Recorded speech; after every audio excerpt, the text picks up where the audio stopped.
हमने देखा कक्षा 10वीं सामाजिक विज्ञान में त्रैमासिक परीक्षा पाठ्यक्रम जो है वह समकालीन भारत भूगोल के कितने अध्याय आ रहे हैं? 1 2 3 4, यानी भूगोल के कितने अध्याय आ रहे हैं? 4। इतिहास के कितने आ रहे हैं? 1 2 3। इतिहास के समकालीन भारत और विश्व इतिहास के कितने आ रहे हैं? 3। और लोकतांत्रिक राजनीति के आ रहे हैं सत्ता की साझेदारी, संघवाद और जाति धर्म और नैतिक मसले 3। और आर्थिक विकास की समझ जो है वो किसके आ रहे हैं? 3। यदि कुल मिलाकर देखा जाए तो भूगोल में आ रहे हैं 4, बाकी सभी में 3-3 अध्याय आ रहे हैं त्रैमासिक परीक्षा में। आओ हम इस अध्याय से देखें क्या महत्वपूर्ण प्रश्न बनते हैं, क्या प्रश्न महत्वपूर्ण वस्तुनिष्ठ प्रश्न बनते हैं, उस अध्याय पर आज चर्चा करेंगे। तो सबसे पहले हम देखते हैं अप्रैल में सत्ता की साझेदारी। सत्ता की साझेदारी, सत्ता की साझेदारी 2 अंक का ऑब्जेक्टिव प्रश्न हो सकते हैं या 2 अंक के क्या हो सकता है, कोई एक प्रश्न हो सकता है। ठीक है, तो हो सकता है 2-3 अंक क्या आ जाए। तो हमें क्या पढ़ना है? तो आपने देखा कि इस अध्याय में समरी यदि देखा जाए तो इस अध्याय में क्या है? श्रीलंका और बेल्जियम, 2 ही कॉन्सेप्ट पर यह अध्याय बना हुआ है, श्रीलंका और बेल्जियम। अब श्रीलंका और बेल्जियम, तो श्रीलंका से संबंधित प्रश्न ये याद होना चाहिए कि श्रीलंका कब आजाद हुआ था, स्वतंत्र कब हुआ था, पहला ऑब्जेक्टिव ये बन रहा है। श्रीलंका का संविधान कब लागू हुआ था, दूसरा ऑब्जेक्टिव ये बन रहा है। श्रीलंका में गृह युद्ध की समाप्ति कब हुई थी, ये तीसरा प्रश्न बन रहा है। चौथा प्रश्न, श्रीलंका का पुराना नाम क्या है, ये याद होना चाहिए। फिर उसके बाद श्रीलंका की राजधानी क्या है और श्रीलंका में कौन सी भाषा के लोग बोलते थे। ये 5 6 प्रश्न ऑब्जेक्टिव याद है, क्लियर है, ये याद होना चाहिए। उसके बाद बेल्जियम की जो राजधानी क्या थी वो याद होना चाहिए। बेल्जियम में तनाव किस भाषा में होता था या इसमें कौन सी भाषा के लोग थे, ये याद होना चाहिए। या तो प्रश्न ये आएगा 2 अंक का कि गृह युद्ध, शीत युद्ध किसे कहते हैं, गृह युद्ध किसे कहते हैं। 2 अंक भी आ सकता है। या आ सकता है बहुसंख्यकवाद क्या है, यह आ सकता है, क्लियर है। तो यह अध्याय में 2 अंक का है। यह अध्याय में इतने महत्वपूर्ण प्रश्न बनने की आवश्यकता है। सेकेंड हम बात कर रहे हैं अप्रैल में विकास से। ठीक है, तो विकास को हमने पढ़ा, तो विकास में हमने क्या देखा, मेन यदि मोटा मोटा देखा कि विकास में हमने देखा कि प्रति व्यक्ति आय कौन से उच्च आय वाला राज्य कौन सा है, निम्न आय वाला राज्य कौन सा है, किस राज्य में साक्षरता का प्रतिशत ज्यादा अधिक है, 2011 की जनगणना के अनुसार कौन से ये था ना। ये सब प्रश्न हमारे उसमें बनना है।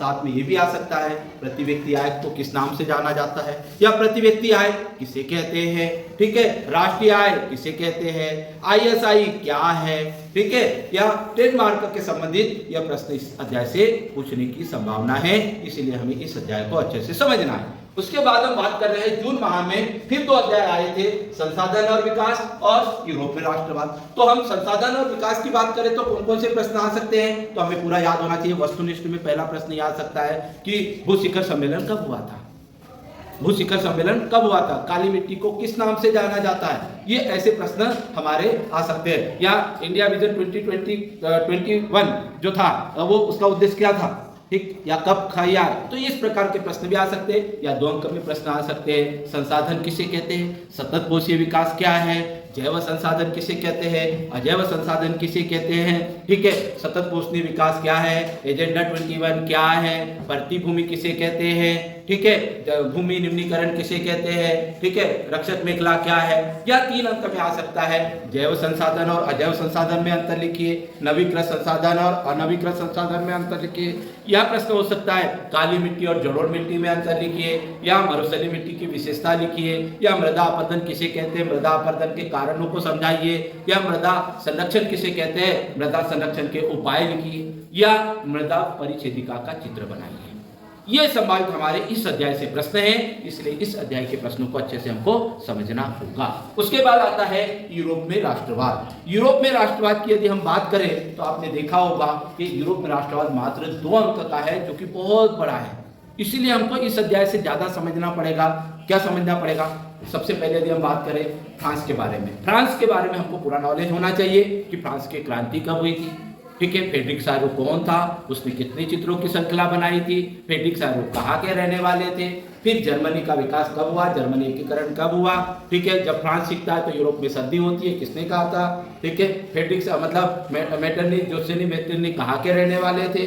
ठीक है, तो ये सब हमें याद होना चाहिए उसके बारे में। या तो प्रश्न क्या बनेंगे कि फ्रेडरिक सारो कौन थे, निरंकुशवाद क्या है, रूमानीवाद किसे कहते हैं, ठीक है, रूढ़िवाद क्या है, या कल्पनादर्श क्या है। 2 अंक का यही प्रश्न होता है। तो आप मेरी वीडियो को देख रहे होंगे जिसमें प्रश्नों की बात के कह रहा हूं मैं सिर्फ कि इस अध्याय से हमको मोटा मोटा इतना तो याद होना ही चाहिए जिससे हमको आसानी से समझ में आ जाए। उसके बाद हम बात कर रहे हैं जुलाई माह में वन और वन्यजीव संसाधन है, ठीक है। उसके बाद संवाद है और अर्थव्यवस्था के क्षेत्र के। अब वन और वन्यजीव संसाधन 4 अंक का है, तो पूरे संसाधनों में बहुत 2-3 कॉन्सेप्ट पर बात की गई है। पहला कॉन्सेप्ट ये है वन किसे कहते हैं और वन्यजीव किसे कहते हैं, क्लियर। दूसरा, वनों का वर्गीकरण कितने भागों में बांटा है, जैसे आपने पढ़ा है ना, वनों के वर्गीकृत में आरक्षित वन, रक्षित वन और अवर्गीकृत वन, तीनों की परिभाषा आ सकती है। क्या प्रश्न 3 अंक का बन सकता है, आरक्षित वन वनों का वर्गीकरण को समझाइए, या आरक्षित वन किसे कहते हैं, रक्षित वन किसे कहते हैं, ठीक है, या अवर्गीकृत वन किसे कहते हैं, ठीक है, या प्राणी जात और वनस्पति जात में क्या अंतर है, यह आ सकता है, या जैव विविधता किसे कहते हैं, मानव जीवन पर इसका क्या प्रभाव पड़ा, यह आ सकता है, ठीक है। ऑब्जेक्टिव में क्या प्रश्न बन सकता है, वन्यजीव सुरक्षा अधिनियम कब लागू हुआ था, प्रोजेक्ट टाइगर योजना कब लागू हुई थी, ठीक है, सबसे ज्यादा वन कौन से राज्य में है, ठीक। ये प्रश्न हमारे बहुत महत्वपूर्ण है। या ये भी प्रश्न आ सकता है कि वनों के लिए कौन से 2 असामाजिक आंदोलन चलाए गए थे। तो ये सब चीजें हमें इस अध्याय से पढ़ना है। उसके बाद हम बात करते हैं संघवाद बहुत इंपॉर्टेंट है, खास तौर पे संवाद में 3 सूचियां, इसमें एक तो ऑब्जेक्टिव आएंगे। कौन से ऑब्जेक्टिव आएंगे, संघ सूची के विषय लिखिए, राज्य सूची के विषय लिखिए, संवर्ती सूची के विषय लिखिए, संविधान में कितनी भाषाएं हैं ये लिखिए, ये बात आता है, ठीक है। या ग्राम स्तर स्थानीय सरकारें कितने प्रकार की होती है, नगर पालिका अध्यक्ष को क्या कहते हैं, नगर निगम के अध्यक्ष को क्या कहते हैं, वार्ड मेंबर को क्या कहते हैं, ये आपके दिमाग में आना चाहिए। प्लस साथ में इससे प्रश्न बनते हैं 3-4 बहुत महत्वपूर्ण और दीर्घ उत्तरीय बनते हैं। कौन से बनते हैं, पहला एकात्मक शासन की विशेषता लिखिए, दूसरा संघात्मक शासन की विशेषता लिखिए, तीसरा एकात्मक और संघात्मक शासन में अंतर लिखिए, ये 3 तो फिक्स ही है। चौथा प्रश्न यह आ सकता है कि भारतीय संविधान में भाषाई विविधता है, या संविधान मतलब यह भाषाई विविधता, भारत देश में भाषाई विविधता है, वो समझाइए। तो अलग अलग राज्यों की अलग अलग भाषाओं के बारे में ये प्रश्न बन सकता है। या एक प्रश्न बन सकता है कि स्थानीय सरकारें कितने प्रकार की होती है, किसी एक का कार्य लिखिए। ये प्रश्न इसमें हमारे पूरे अध्याय में दी हुई है। उसके बाद हम बात करते हैं अर्थव्यवस्था के क्षेत्र। अर्थव्यवस्था के क्षेत्र की बात करें तो हमें यह पता होना चाहिए कि इसमें वस्तुनिष्ठ क्या बनते हैं। तो अर्थव्यवस्था के क्षेत्र को कितने भागों में बांटा है, प्राथमिक क्षेत्रक में क्या आता है, द्वितीय क्षेत्रक में क्या आता है, तृतीय क्षेत्रक में क्या आता है, संगठित क्षेत्रक क्या होता है ना, असंगठित क्षेत्रक क्या होता है। उसके बाद प्रश्न क्या आ सकते हैं कि ये प्रश्न संगठित और असंगठित क्षेत्रक में अंतर लिखिए, या अर्थव्यवस्था के कितने क्षेत्रक है उसको समझाइए। तो प्राथमिक, द्वितीय, तृतीय तीनों के उदाहरण सहित आपको समझाना पड़ेगा। या 2 अंक में आ सकता है प्राथमिक क्षेत्र किसे कहते हैं, द्वितीय क्षेत्र किसे कहते हैं, तृतीय क्षेत्र किसे कहते हैं, उदाहरण सहित लिखिए। तो पूरे कॉन्सेप्ट में क्षेत्रक को समझना है और साथ में संगठित क्षेत्रक और असंगठित क्षेत्रक को समझना है, ये पूरा कॉन्सेप्ट है। उसके बाद हम बात करते हैं अगस्त माह में। अगस्त माह में संसाधन, जल संसाधन और खनिज एवं ऊर्जा संसाधन। अब ये 2 अध्याय इसमें अगस्त माह में पूछे, बहुत इंपॉर्टेंट अध्याय है। जैसे जल संसाधन, जल संसाधन में 2 अंक का आता है कि धरातल पर जल का प्रतिशत कितना है, ठीक है। अधिक वर्षा वाले जो पानी की कमी को कौन झेलेंगे, वाटर हार्वेस्टिंग राज्य कौन सा है, ठीक है। बहुउद्देशीय परियोजना का क्या उद्देश्य है, ठीक है। दामोदर घाटी परियोजना कहाँ बनी थी, हीराकुड परियोजना कहाँ पर है, सरदार सरोवर परियोजना कहाँ पर है। ये ऑब्जेक्टिव के प्रश्न है। या तो सिंपल सा प्रश्न आ सकता है जल के कोई 2 स्रोतों के नाम लिखिए, या प्रश्न आ सकता है जल दुर्लभता किसे कहते हैं, क्लियर। या आ सकता है जल प्रदूषण को रोकने के 2 उपाय लिखिए। तो ये हमें इतना कॉन्सेप्ट पूरा याद होना चाहिए इस अध्याय से। साथ ही भारत के मानचित्र में खनिज एवं ऊर्जा संसाधन में भारत का मानचित्र है, जो कि अध्याय 5 में दिया हुआ है। तीनों के अलग अलग दी हुई है भारत के मानचित्र में। तो तीनों मानचित्रों को आपको प्रैक्टिस करना है।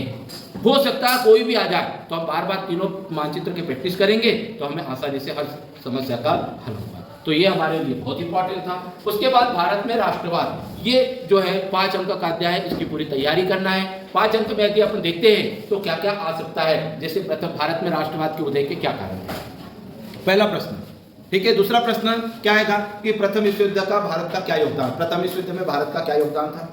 तीसरा प्रश्न सत्याग्रह क्या है। चौथा प्रश्न दांडी यात्रा क्यों की गई थी, उसे दांडी यात्रा को नमक आंदोलन क्यों कहा जाता है। पांचवा प्रश्न जलियांवाला बाग हत्याकांड पर टिप्पणी लिखिए, या साइमन आयोग पर टिप्पणी लिखिए, ठीक है। या अशोक, फिर अगला प्रश्न अशोक आंदोलन क्या है, गांधी जी ने इसे वापस क्यों लिया।